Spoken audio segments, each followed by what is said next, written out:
வணக்கம் நண்பர்களே. T20 உலக கோப்பையோட சூப்பர் 8 சுற்றுக்கு உங்க எல்லாரையும் வரவேற்கிறேன். இன்னைக்கு நம்ம பார்க்க போறது சாதாரண மேட்ச் இல்ல. கிரிக்கெட் உலகின் ரெண்டு பெரிய டீம்களான இங்கிலாந்தும் இலங்கையும் மோதுற ஒரு பயங்கரமான த்ரில்லர் போட்டி.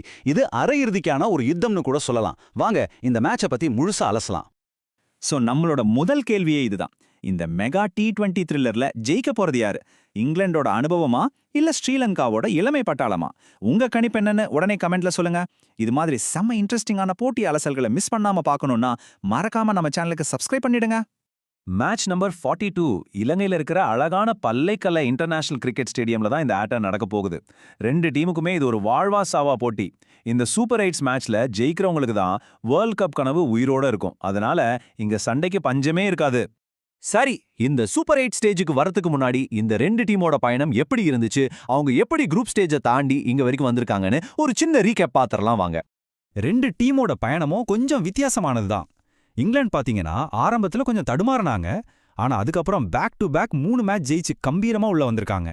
ஆனா ஸ்ரீலங்கா அப்படி இல்ல. அவங்க குரூப்ல புயல் மாதிரி சுத்தி அடிச்சு விளையாடின 3 மேட்ச்லயும் ஜெயிச்சு ஒரு டாமினன்ட் டீமா சூப்பர் 8 சுட்டுக்குள்ள நுழைஞ்சிருக்காங்க.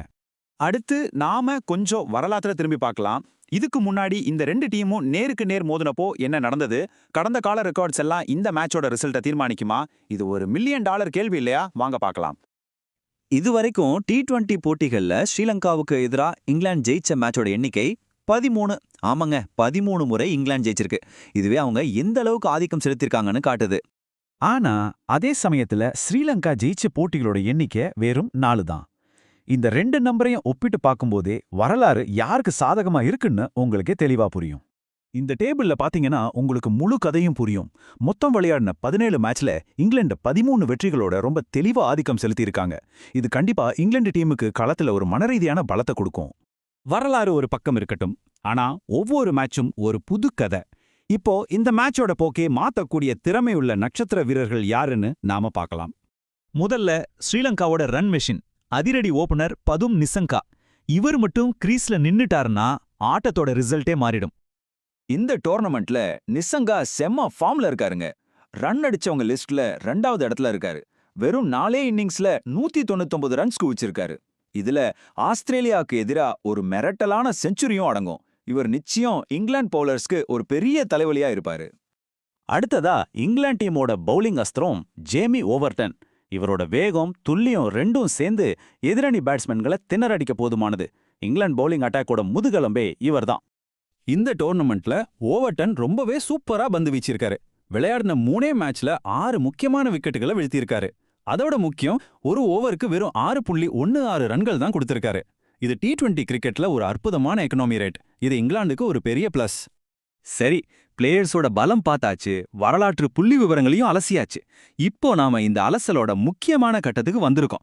இத்தனை டேட்டாவையும் வச்சு பார்க்கும்போது நிபுணர்களோட கணிப்பு என்ன சொல்லுது? யாரு ஜெயிக்க போறா? இங்கதான் ஒரு பெரிய ஆச்சரியமே இருக்கு. தரவுகளின்படி இந்த மேட்ச்ல ஜெயிக்கிறதுக்கான வாய்ப்பு ரெண்டு டீமுக்குமே சமமா இருக்கு. அதாவது 50-50 சான்ஸ். இதுல இருந்து என்ன தெரியுது? இது ஒரு பயங்கரமான கடைசி ஓவர் வரைக்கும் போற போட்டியா இருக்கணும் மட்டும் உறுதி. அப்ப யாரு தான் ஜெயிப்பாங்க? நிபுணர்களோட இறுதி கணிப்பு இதுதான்.